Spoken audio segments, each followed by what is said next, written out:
Hey guys, what's up? It's Kevin for the Wood, and we're back for another edition of Monster Hunter Rise Sunbreak. Today on the channel, we're taking a look at a light bowgun endgame build for the Sunbreak Master Rank version of the game. So we're going to be using the Nightstrick Plus, which is the Nargacuga Master Rank version. This is going to give you normal ammo 1, normal ammo 2, rapid fire pierce 1, rapid pierce ammo 2, pierce ammo 3, paralysis ammo 1, paralysis ammo 2, exhaust ammo 1, exhaust ammo 2, slicing ammo, as well as trank ammo. We're going to be using Puki Helm X. This will give us special ammo boost, spare shot level 1, poison attack 1, and a pierce up. We're going to use Damascus Mail X. This will give us tremor resistance handcraft, which is useless, but we want pierce up level 2 for this particular build, which is why we're using this piece of gear. Puki Bracers X. This gives us spare shot level 1. Puki Coil X. This will give us spare shot 1, poison attack again is useless, and an attack boost. Ignat Greaves, attack boost level 2, and a critical eye level 2, which is going to be very important for this build. For the Pedalance, you can use this or anything that you want. For the Talisman, we're using a weakness exploit level 2 with a recoil down level 2 as well. Now let's take a look at the gems that you are going to require for this particular build, because there's a couple gems that you're definitely going to need. Keep in mind that there's going to be some things that you're going to have to kind of make sacrifices for to keep it. So we want a Tenderizer Jewel level 2, we want a Pierce Jewel level 3, we want a Critical Jewel level 2, and an Absorber Jewel 1 here. We want a Critical Jewel level 2, we want an Attack Jewel level 2, or a Critical Jewel 2 here. For the Ignat Greaves, we want Sniper Jewel 1, Sniper Jewel 1. For the Fatal Talisman, Absorber Jewel 1, Absorber Jewel 1. Now, if you want to get a reload speed on here, you would have to take off a Absorber Jewel and put one in. You can do that as well. In my experiment, you can just kind of interchange them. It's a matter of whether you want faster reload speed or not. For our defense, we have 621 defense, 50% affinity, and 317 attack. We can't really take a thunder hit with this particular mix set, and we don't necessarily like fire as well. For the skills, what do we have? We have a lot. Attack boost level 3, critical boost level 3, weakness exploit level 3, poison attack level 3, which is useless in this build, but it's because of the gear, spare shot level 3, pierce up level 3, recoil down level 3, a critical eye level 2. All these particular things are going to help boost our affinity.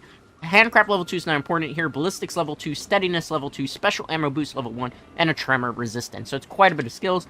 Attack boost, obviously we get a attack boost 6 there. For critical boost, basically 40% damage when we hit a critical hit spot. Weakness exploit, 50% infinity whenever we hit a weak spot as well, so those two work in conjunction with each other. Poison attack level 3 is not going to be important here.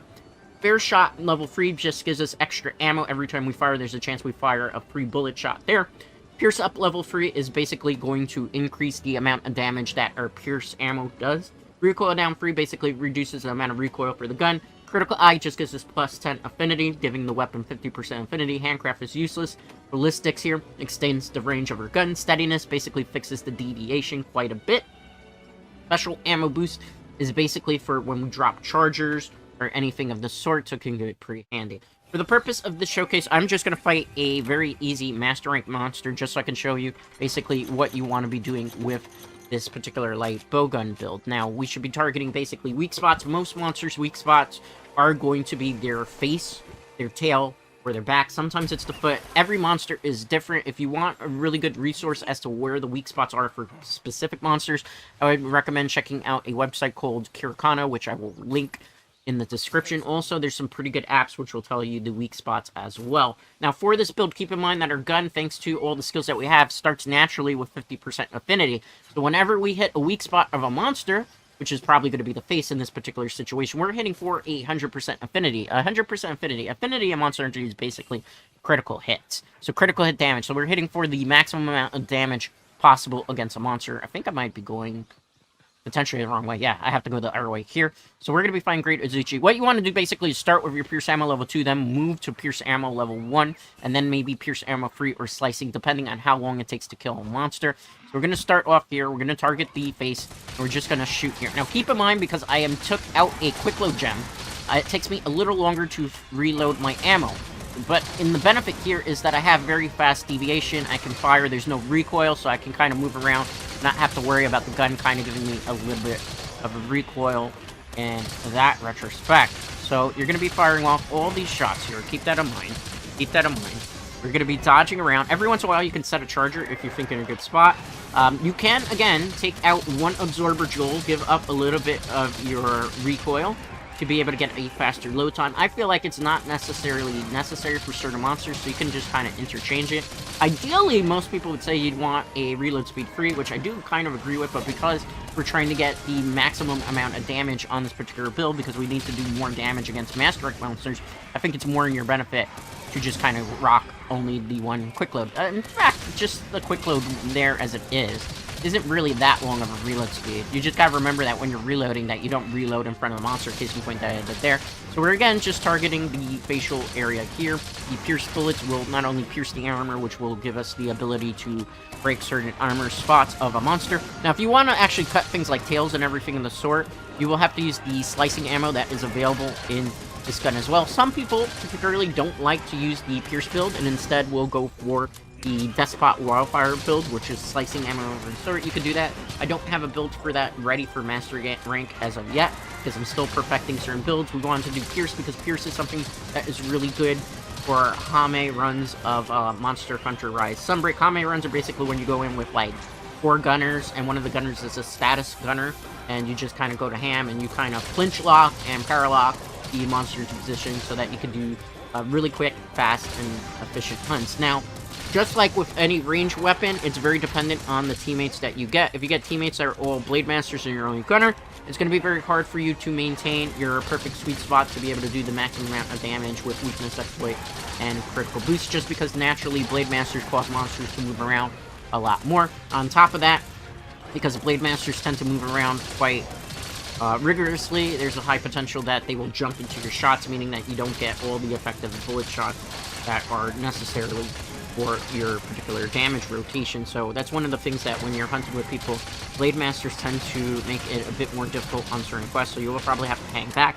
And hanging back sometimes will not allow you to be able to hit for yellow damage. Yellow damage here is basically what I mean by Weakness Exploit and Critical Boost going off. As you can see here, we're firing off the level 1s and we're doing like 20 damage. In fact, we've already shaved the monster to blue. So this is basically the most optimal. On high rank monsters, or not high rank, but master rank, let's say level 6, in an efficient group of 4, chances are you're going to be able to kill a monster within 8 to 9 minute clear time. If it's an inefficient group, it'll probably be 15-minute clear time. Efficient group, 10 to 9 minutes is on average what you're going to be doing with this build, which is very fast for a master rank monster. Solo-wise, depending on the monster, this one's probably going to be down within under 5 minutes. A other type of monster, like a Tetradon, probably 5 minutes. Bigger monsters that move around quite a bit, that have a little bit more HP, again, you're probably looking at anywhere between 10 to 12-minute clear times, depending on how efficient your playstyle is, if you're using the weak spots, the critical hits, and you know how to dodge very well. As you can see there, that was incredibly a fast clear time, so I think that's particularly good. We're going to carve up the monster a little bit here. We're going to check the clear time, and that's basically all there is to this light bowgun build. It is very endgame, it is very good, it is very powerful. Groups of 4, it does tremendously well, especially if they're all gunners. So if this is what you're looking to do, and you prefer doing pew-pew as opposed to up-close and personal battles, this is pretty much the way you want to go. So that's pretty much going to do it for this particular guide. If you have any questions, feel free to leave them in the comments. If you have any suggestions whatsoever, feel free to leave them in the comments as well. Keep in mind, all my guides are just recommendations as to what I think would work best for not only newer players, but players who are returning to the game after a long time. As it said, it's a recommendation, a suggestion. That doesn't mean you have to run it that way. Feel free to share your own builds and your own takes, as long as you do it within a very instructive manner. So let's see if we got any decent loot there. Actually, you know, believe it or not, Great Isuchi has some decent loot that you can potentially use on this in Master Rank, because there's a lot of good things from the Izuchi. I think actually one of the heavy bowgun is a great Izuchi build, so kind of farming for things in the future I will be covering on this channel. Alright, so that was a 4 minutes and 42-second clear time. In a group of like 4, we probably get a 2-minute clear time on Master Rank.